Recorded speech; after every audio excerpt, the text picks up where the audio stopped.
네, 안녕하세요. 책 속에서 나를 만나는 시간입니다. 오늘 제가 소개해 드릴 책은요. 더 해빙이라는 책을 이제 갖고 나왔는데요. 제가 더 시크릿 소개할 때 이 책을 나중에 제가 꼭 올려드리겠다 말씀드려 놓고 지금에서야 올리네요. 사실 책을 읽은 지는 좀 됐어요, 저는. 근데 바로 올리지는 못하고 오늘에서야 이제 요거 이렇게 소개를 해드리는데, 이 책 같은 경우에는 굉장히 지금 핫한 책이라서 뭐 읽으신 분도 계실 거고 뭐 들어보셨거나 하신 분들도 많으실 거예요. 부와 행운을 만나는 출발점, 마법의 감정, 해빙. 국내 최초로 미국에서 선출간되어 세계가 먼저 찾아 읽은 책이다. 영미권을 비롯해 프랑스, 독일, 이탈리아, 러시아 등 21개국에 판권이 수출되어 불안감이 사라지게 해준 책, 행운의 바이블.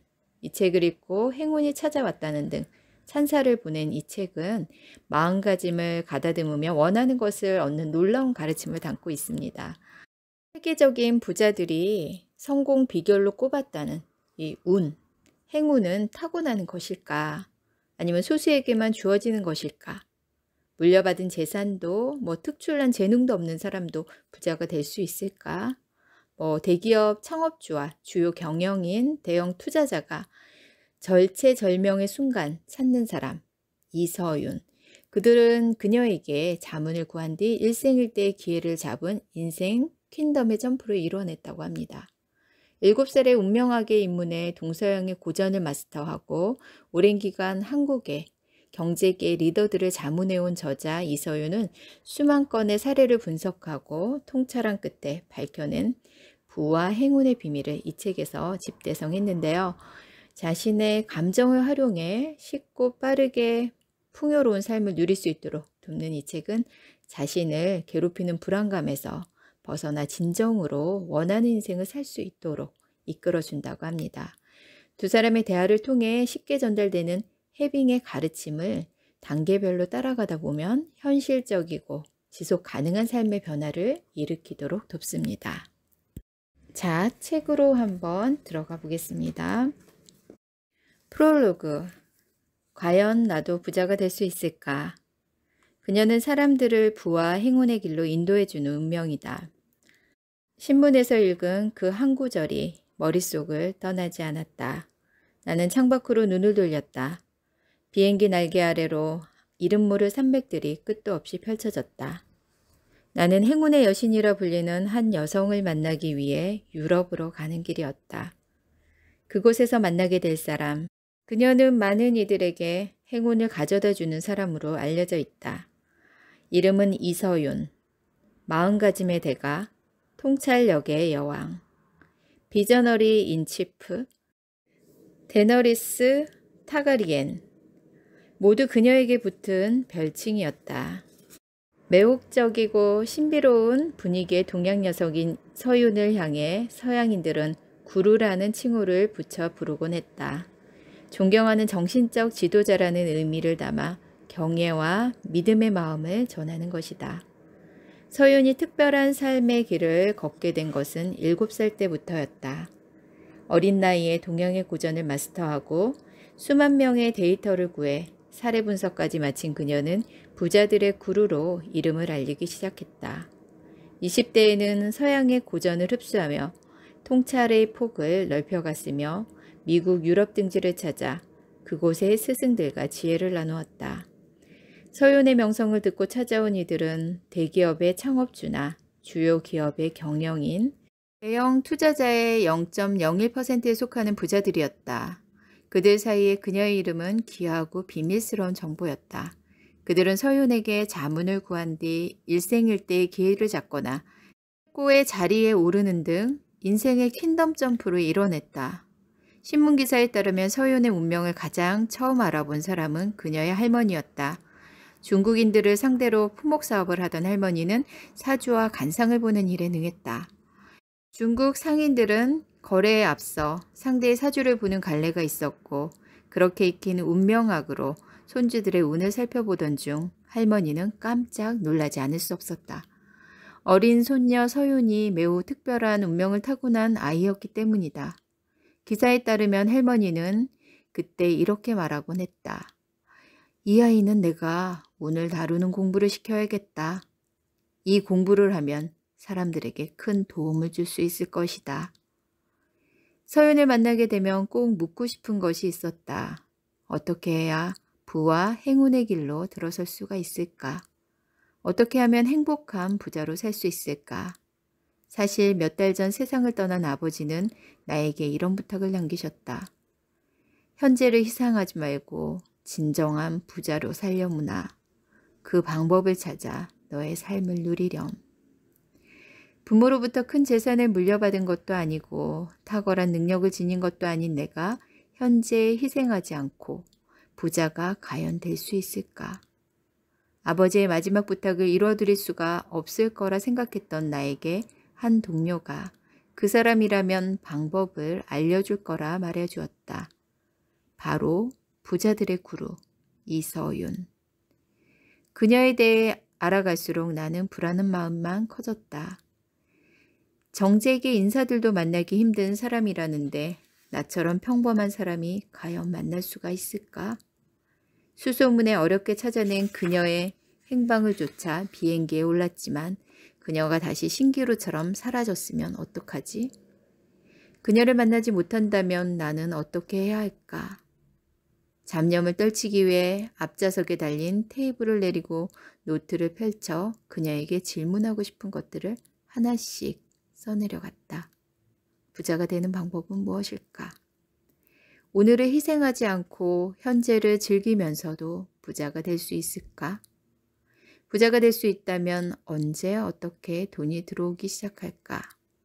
나처럼 평범한 사람도 어느 정도의 재산을 가질 수 있을까? 과연 나도 부자가 될 수 있을까? 직설적인 질문들을 적으며 노트에 집중하고 있는 사이 비행기가 서서히 고도를 낮추기 시작했다.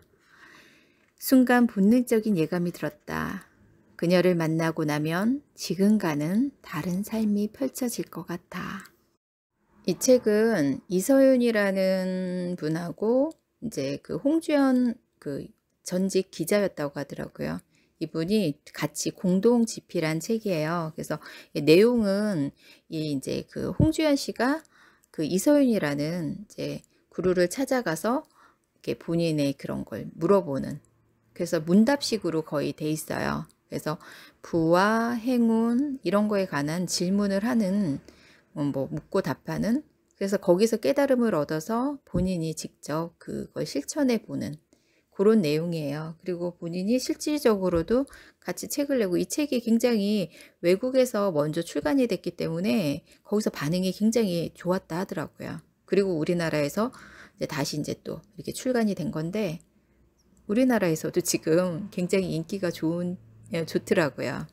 그러니까 성공을 한 거죠. 그래서 부를, 자기가 생각하지 못한 부를 또 이렇게 되고 뭐 하는 그런 내용입니다. 그래서 여기서 해빙이라는 거에 대해서 얘기를 해요.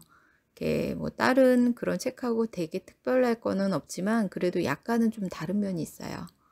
그리고 굉장히 내용도 뭐 특별히 복잡할 거는 없습니다. 일단 중요 부분만 제가 한번 발췌해서 낭독을 해드려 보겠습니다. 아버지가 살아온 인생을 생각하면서 많은 것을 깨닫게 되었어요. 아버지에게서 받은 것은 많지만 평생 희생하며 살고 싶지는 않아요. 저는 자유롭게 인생을 즐기고 싶어요. 시선을 옮기자 맞은편에 앉아있던 서윤과 눈이 마주쳤다. 눈이 마주친 순간 내가 망설이고 있었다는 사실도 잊은 채 여가 되지 않은 단 하나의 질문이 나왔다. 어떻게 하면 부자가 될 수 있을까요? 답을 주는 대신 서윤이 고요하게 커피잔을 들었다. 금빛과 핑크빛으로 어우러진 장미가 새겨진 찻잔이었다. 서윤은 커피잔을 감싸쥐고 차분하게 향기를 맡은 뒤 은은한 미소를 지으며 커피를 한 모금 마셨다. 그 순간 컵에 그려진 장미가 활짝 피어나는 것 같았다. 커피를 마신 그녀가 고개를 들었다. 나는 숨을 죽였다. 답은 해빙이죠. 서윤이 단어 하나하나에 힘을 주며 리듬감 있게 말했다. 지금 가지고 있음을 느끼는 것. 단어 그대로예요. 혹시 선문답일까? 스스로 답을 찾을 때까지 상관없는 것처럼 들리는 질문을 따라가야 하는 맞추기 힘들 정도로 어려운 질문이 나오면 어쩌지?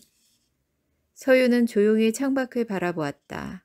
그녀의 시선을 따라 고개를 돌리자 화려한 벨벳 커튼 뒤로 진한 코발트빛 호수가 보였다. 잠시 그 전경을 응시하던 서윤이 입을 열었다. 세상에는 정말 많은 돈이 있답니다. 물에 손을 담그면 시원한 감촉을 느낄 수 있듯 우리도 얼마든지 돈을 누리고 효를 느낄 수 있어요. 그것이 해빙, 우리 안의 힘이죠. 그리고 해빙은 우리가 자연스럽게 더 많은 부를 향해 흘러갈 수 있도록 해주죠. 쉽게 이해할 수 없는 말들이었다. 잠시 호흡을 가다듬은 뒤 문제의 단어에 집중해 보았다. 그럼 해빙이란 무엇인지요? 서유는 다시 조용히 커피를 마셨다. 잠시의 침묵이 묘한 여운을 남겼다. 잔을 내려놓은 그녀가 이번에는 손을 들어 무언가를 가리켰다. 탁자에 놓여있는 내 휴대전화였다. 이 휴대전화 언제 사셨나요? 1년쯤 된 것 같아요. 신상이라고 해서 산 걸로 기억해요.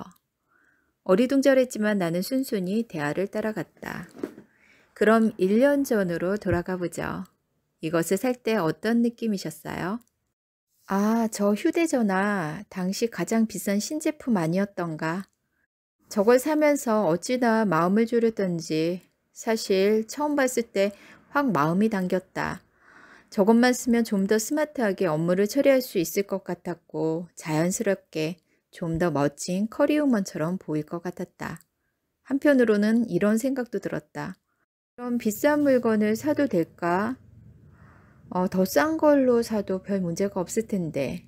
한참을 고민한 끝에 카드를 긁었다. 그것도 6개월 할부로. 영수증을 출력되는 소리가 들리자 마음이 또다시 심란해졌다. 돈을 너무 많이 쓴 거 아닐까? 지금 실수하고 있는 건 아니겠지? 이후 카드 고지서가 날아올 때마다 나는 자책을 하곤 했다. 쓸데없이 낭비한 것 같았기 때문이다. 얼마일까 생각하고 너무 비싼 건 아닐까 고민하고 이걸 사도 될지 망설였죠. 막상 사고 나니 죄책감과 후회로 괴로웠어요.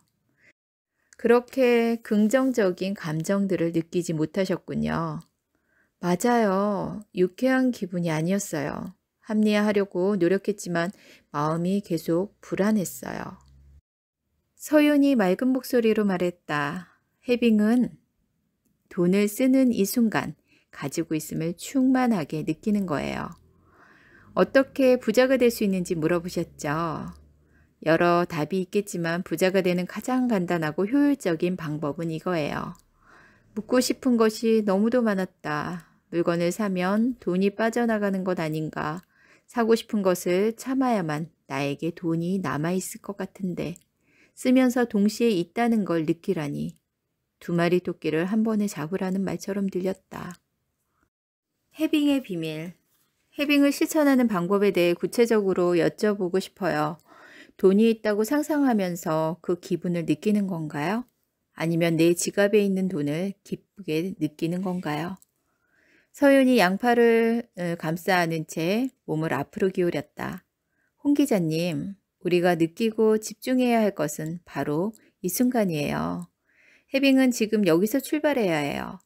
현재 자신에게 있는 돈을 대상으로 삼는 것이 옳아요. 미래형이 아닌 현재 진행형인 셈이죠. 그녀는 이어 물었다. 지금 갖고 있는 것들을 잠시 둘러보세요. 커피, 휴대전화, 가방, 노트북. 그것들을 어떻게 자기 것으로 만드셨죠? 돈을 내고, 잠시 생각해 볼게요. 해빙이란 돈이 있는 걸 느끼고 그 감정에 머무르는 거라고 했다. 그렇다면 이 물건들은? 돈이 있어서 샀네요. 이 물건을 살 돈이 있어서요. 맞아요. 지금 마시는 커피를 살 만큼 충분한 돈을 갖고 계시죠? 지금 이 순간. 나는 내 손에 들린 컵을 물끄러미 바라보았다. 고급스러운 잔에 담긴 커피 한 잔. 호텔에서 파는 것이니까 꽤 비싸겠지. 한 잔에 $10 정도 할까? 그래도 나는 이걸 살 수 있다. 그것도 내가 번 돈으로. 생각만으로도 기분이 좋아졌다. 비싼 커피가 있음을 상징하는 증표처럼 보이기 시작한 것이다. 그 순간 찜찜했던 불안은 상쾌한 기쁨으로 전환되었다. 말씀만 들어도 기분이 좋아지는데요. 갑자기 부유해진 것 같아요. 스스로가 자랑스럽게 느껴지고요. 서윤이 미소를 지었다. 네, 지금 막 해빙을 하신 거예요. 놀랄 수밖에 없었다. 왜 지금까지는 이런 감정을 느끼지 못한 걸까? 돌이켜보면 돈을 쓸 때 늘 비슷한 기분에 사로잡히곤 했다. 비싸다, 돈이 아깝다. 이걸 사는 게 맞는지 잘 모르겠다. 과연 사도 될까? 살 만한 돈이 없다. 돈에 대한 부정적으로 느꼈던 나 자신을 돌아보는 동안 서윤이 따뜻한 눈빛으로 나를 지켜보고 있었다. 어떤 일이 있어도 나를 보호해 줄 것 같은 눈빛이었다. 그럼 있음에 초점을 맞추고 홍 기자님이 가진 물건들을 다시 한번 둘러보세요. 내가 가진 가방, 옷, 노트북, 화장품 등을 살펴보았다. 서윤과 잠시 대화를 나누었을 뿐인데 이전과 달라진 것이 없는데 신기하리만치 느낌이 달랐다. 똑같은 물건들이 이제 풍요를 상징하는 것으로 보이기 시작한 것이다. 기쁨과 감사가 온몸에 느껴지네. 이것이 바로 해빙의 느낌이구나. 없음에서 있음으로 초점을 옮기자 내 앞에는 전혀 다른 세상이 펼쳐졌다. 같은 물건이 완전히 다르게 보이네요. 나를 격려하는 듯 부드러운 미소를 지어 보인 서유는 설명을 이어갔다. 전등 스위치를 켠다고 상상해 보세요. 그동안 소비할 때마다 없음에 스위치를 켠 셈이지요. 그 결과 부정적인 감정에 빠져들 수밖에 없는 거였거든요. 있음의 감정이 들어설 공간이 없어요. 반면 해빙의 스위치를 켜자 그에 맞는 긍정적 감정들이 자연스럽게 나타나는 거랍니다. 이 차이가 만드는 변화를 안다면 놀랄 수밖에 없을 거예요. 우리는 세상의 어떤 것도 있는 그대로 인식할 수 없어요. 그저 주의를 기울이는 것에 따라 세상을 인식하죠. 무언가를 원해 본 적 있으신가요? 하얀 운동화를 예를 들어보죠. 갑자기 온 세상이 하얀 운동화만 보일 거예요. 마찬가지로 있음에 주의를 기울인다면 홍 기자님을 둘러싼 세계는 다르게 인식될 거예요. 없음의 세상에서 있음의 세상으로 그 감정의 파장이 홍 기자님의 세상을 바꿔가는 거죠. 예리한 분석이었다. 늘 쪼들리는 것처럼 느꼈던 이유가 바로 거기에 있었다. 없음의 렌즈를 통해 세상을 바라본 탓이었다. 생각해보면 나만 그런 것도 아니었다. 직장 동료나 친구들도 늘 같은 불평을 했으니까. 누구나 사랑받을 자격이 있는 것처럼 누구나 부자가 될 자격을 갖고 태어나죠. 해빙은 불을 끌어당기는 힘이에요. 같은 노력을 하더라도 더 많은 물을 쉽게 채울 수 있도록 도와주죠. 이 모든 것들은 자신이 갖고 있는 감정만으로 충분히 조절할 수 있어요. 그러니까 여기서 얘기하는 건 똑같은 상황이라도 내가 없음에 초점을 맞추지 말고 있음에 초점을 맞추라는 얘기죠. 그러니까는 물컵에 물이 반이 있다라고 치면 반밖에 없네? 없다에 초점을 맞추지 말고 반이나 있네? 라는 이제 사고를 하라는 겁니다.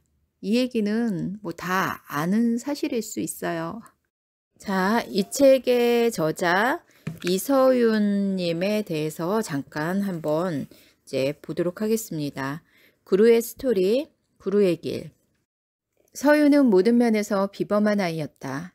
서너 살 무렵이 되자 한글과 기본적인 연산을 깨쳤고 조금 더 자라난 뒤에는 성인들이 읽는 고전을 탐독하며 철학적인 문제에 매달렸다. 주변 어른들이 깜짝 놀란 것도 당연한 일이었다. 그중 깊은 인상을 받은 책이 7살에 읽은 카프카의 변신이었다. 인생에서 주인으로 살지 못하고 비참하게 죽어간 주인공의 삶에서 섬뜩함이 느껴졌다.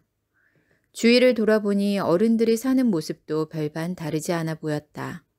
엄마만 해도 가족과 사회의 잣대에 얽매여 원하는 삶을 살지 못했다. 인생에서 주인으로 사는 것과 존재에서 오는 불안을 다스리는 것. 그녀가 책을 읽고 깊이 천착하게 된 주제였다. 그녀의 뛰어난 면은 그뿐이 아니었다. 사람들의 마음에 공감하고 아픔을 치유하는 능력이었다. 아주 어릴 적부터 남들이 느끼는 고통과 아픔이 고스란히 느껴졌던 것이다. 여기서 서윤이 전하는 공감이란 단순한 위로가 아니었다. 자신을 완전히 지운 채 상대의 고통을 함께 느낀 뒤 그들의 마음까지 보듬는 것이었다. 그 시절 마음이 아픈 어른들을 위로하기 위해 서윤은 곧잘 동화를 지어내곤 했다. 장애 자녀를 둔 유모에게는 할머니가 아픈 아이들과 행복하게 사는 이야기를, 시어머니와의 갈등을 겪던 엄마에게는 신데렐라가 왕비와 맞서는 스토리를 들려주었다.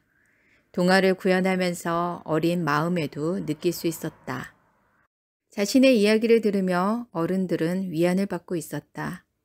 그러나 손녀를 가르치겠다는 할머니의 뜻에 어머니는 강하게 반대할 수밖에 없었다.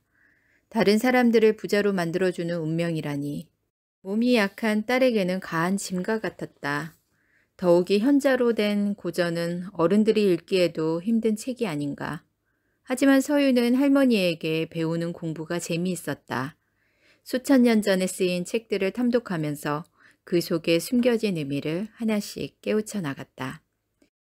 하늘에는 측량하기 어려운 비바람이 있고 사람에게는 아침 저녁으로 바뀌는 불행과 복이 있다.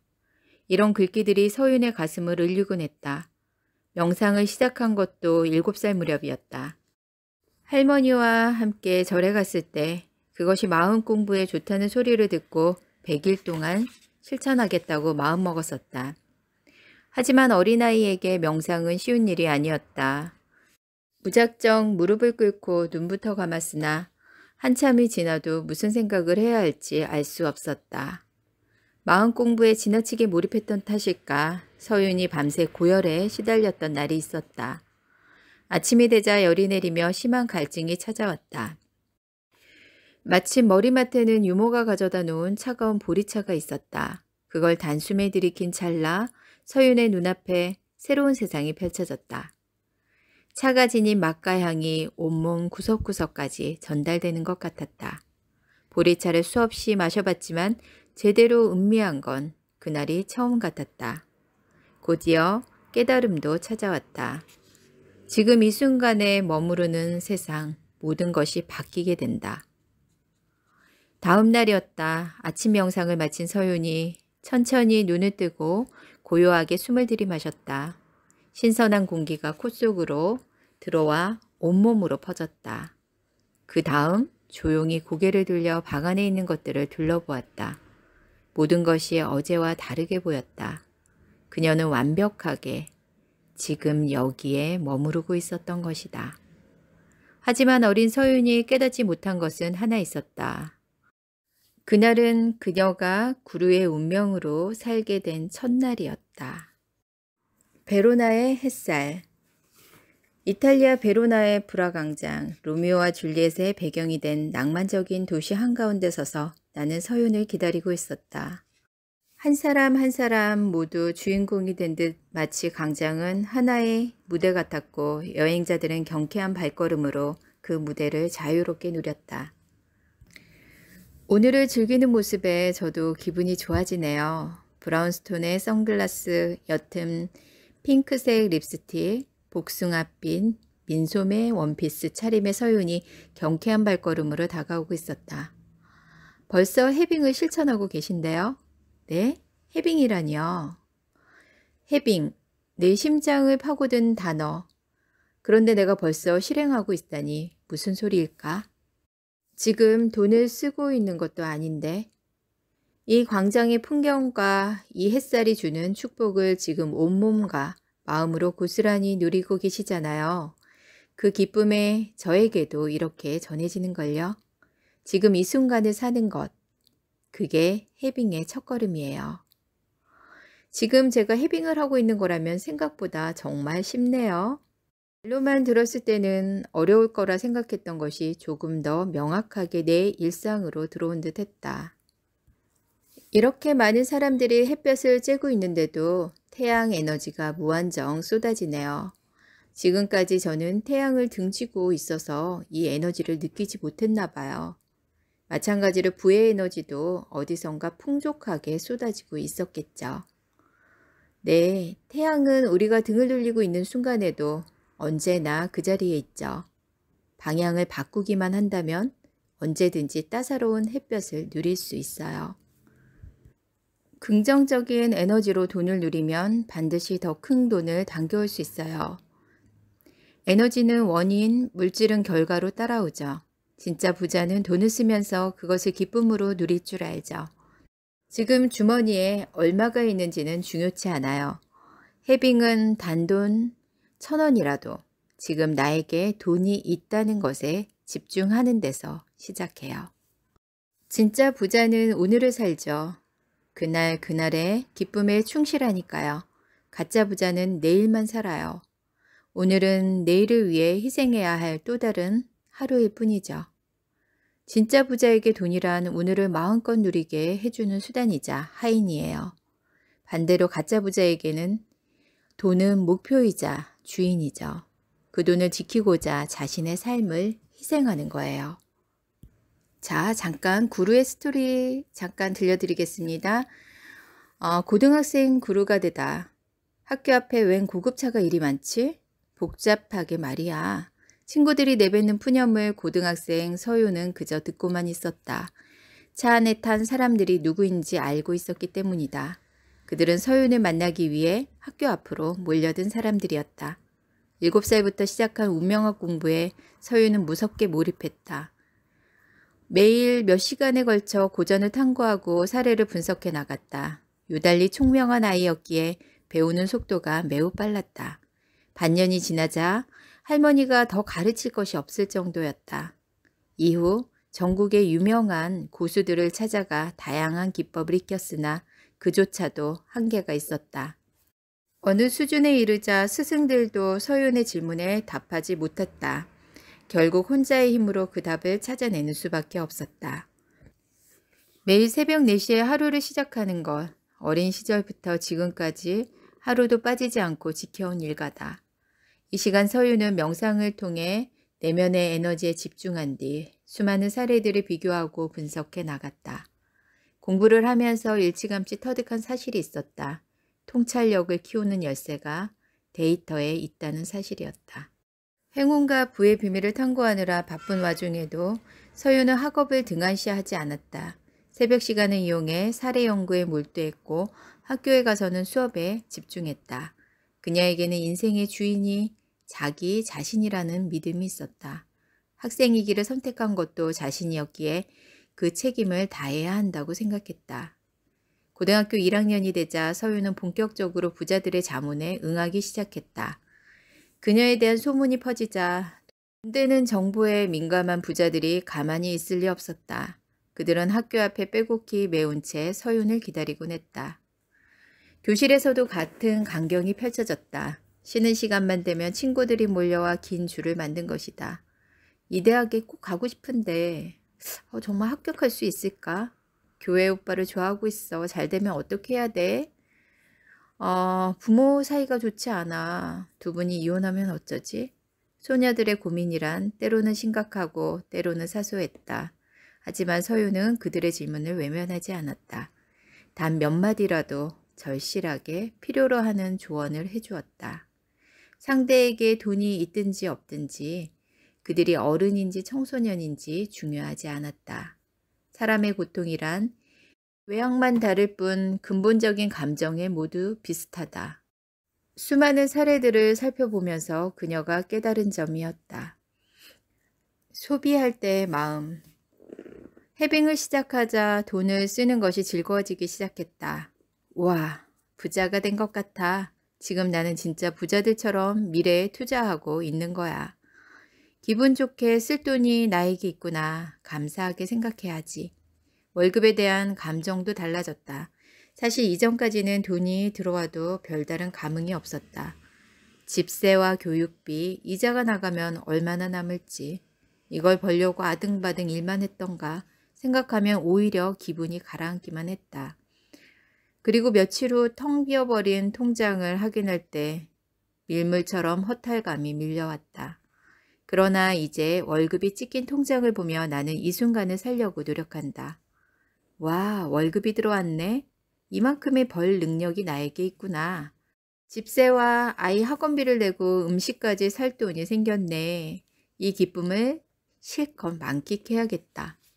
아, 여기서 이런 얘기도 합니다. 우리가 뭐 세금이나 뭐 이렇게 별로 내고 싶지 않은 것들 있잖아요. 뭐 벌금일 수도 있고. 저 같은 경우에는 가끔씩 딱지가 끊기거든요. 솔직히 그 돈 아깝잖아요. 근데 이제 그런 돈이 나갈 때도 아, 내가 이렇게 이런 돈을 세금을 낼 돈이 있구나. 이런 능력이 되는구나. 그래, 벌금을 낼 돈이 있구나. 그래, 이 벌금으로 나라에 기여하자. 뭐 이런 마음으로 돈을 내면 된다는 거. 어차피 내야 될 돈이니까. 내가 내기 싫지만 기꺼이 내가 그런 지불해야 될 뭐 세금이라든지 뭐 이런 거에 대해서도 그런 마음으로 기꺼이 이렇게 소비를 하라는 얘기입니다. 그런 게 좋다고 하네요. 사실 저는 이 책을 읽으면서 이 책의 저자인 이제 이서윤 님이라는 이제 그분이 굉장히 궁금했어요. 그리고 잠깐 뭐 어렸을 때 이렇게 뭐 학생 때 뭐 그런 이제 이야기가 나오잖아요. 스토리가. 근데 그 부분이 저는 더 좀 궁금하고 흥미롭더라고요. 그래서 이분이 쓴 책이 또 있어요. 이거 이전에. 그 책에서는 그러니까 본인의 얘기가 더 많이 나와 있더라고요. 근데 그 책도 굉장히 재밌었어요. 그래서 해빙의 이 책은 핵심은 아주 간단해요. 그리고 단순하고 우리가 따라해보는 것도 어렵지 않아요. 지금 현재 내가 가지고 있는 것에 초점을 맞추라는 거죠. 내 통장에 10만 원밖에 없어도 10만 원밖에 없구나가 아니라 와, 그래, 내 통장에 이렇게 10만 원이나 아직 남아있네? 뭐, 요런 거? 여기에 초점을 맞추고, 그리고 내가 쓸 때도, 즐겁게 소비를 할 때도 불안한 마음으로 소비를 하는 게 아니라 행복한 마음, 감사한 마음으로 소비를 하라는 거죠. 그러니까 가치 있는 곳에 소비를 할 때 기꺼이 소비를 하라는 거죠. 뭐 아무 데나 막 소비를 막 하라는 게 아니라 가치 있는 곳에 정말 써야 할 곳에 쓰는 돈에 대해서는 아깝게 생각하지 말라는 그게 핵심입니다. 지금 현재 있음에 집중하고 순간을 누리며 그리고 모든 것에 감사하고 없어지는 것에 집중을 하는 것이 아니라 남아있음에 집중을 하면 그것이 바로 곧 해빙입니다. 해빙을 한번 해보시기 바랍니다. 좋은 날 되세요.